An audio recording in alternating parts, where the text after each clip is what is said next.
Welcome back to channel. நம்ம வேதிகா மற்றும் யோகி பாபு மற்றும் பல தமிழ் ஸ்டார்கர்ஸ்லாம் சேர்ந்து நடிச்சிருக்கிற கஜானா அப்படின்ற ஒரு தமிழ் மூவியை இப்போ நமக்கு ஓசிஸ் ஓடிடியில் ஸ்ட்ரீம் பண்ணியிருக்காங்க. படம் உங்களுக்கு ஓசிஸ் ஓடிடியில் ரெண்டெல்லாம் அவைலபிளாக இருக்குது.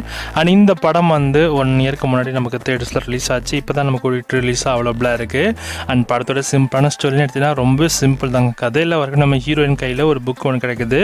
அந்த புக்கில் ஒரு புதையல் இருக்கிற காட்டை பற்றி போட்டிருக்கு. ஸோ அந்த புதையல் இருக்கிற காட்டை தேடி நம்ம ஹீரோயின் கிளம்பி போகிறாங்க. அது உண்மையா இல்லையான்னு கண்டுபிடிக்க. ஸோ அதுக்கப்புறம் நடந்த சுவாரஸ்யமான சம்பவம் என்ன, உண்மையிலேயே அந்த காட்டுக்குள்ளே புதையல் இருக்கா இல்லையா, அதில் நிறைஞ்சிருக்க அமானுஷமான விஷயங்கள் தான் இந்த படத்தோட மிச்ச சுவாரஸ்யமான கதையே.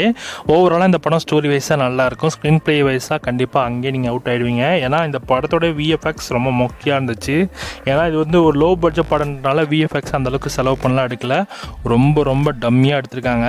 இன்னுமே இந்த படத்தை பெட்டரான ஒரு ப்ரொடியூசர், பெட்டரான ஒரு பட்ஜெட் அண்டில் எடுத்திருந்தாங்கன்னா கண்டிப்பாக படம் இந்த கொஞ்சமாச்சும் பார்க்குற லெவலுக்காச்சும் வந்திருக்கும். ஸோ இந்த படம் விஎஃப்எக்ஸ் வைஸாகவே இந்த படம் அவுட் இருந்ததுனால கண்டிப்பாக இந்த படம் பார்க்குறப்பலாம் உங்களுக்கு அந்த ஸ்டோரி வைஸாக வச்சு இன்ட்ரெஸ்டிங்காக உங்களை எங்கேஜிங்காக கொண்டு போகாதுன்னு நினைக்கிறேன். ஸோ செக் பண்ணி பாருங்கள். இந்த படம் இப்போதைக்கு நமக்கு பிரைம் வீடியோ ஓடிடியில் ஓசிஸில் அவைலபிளாக இருக்குது. மேபி இந்த படம் பிடிக்காமல் கூட போகலாம். ஸோ ஸ்டோரி வைஸாக நீங்கள் அதுக்காக இந்த படத்தை வேணால் ட்ரை பண்ணலாம்.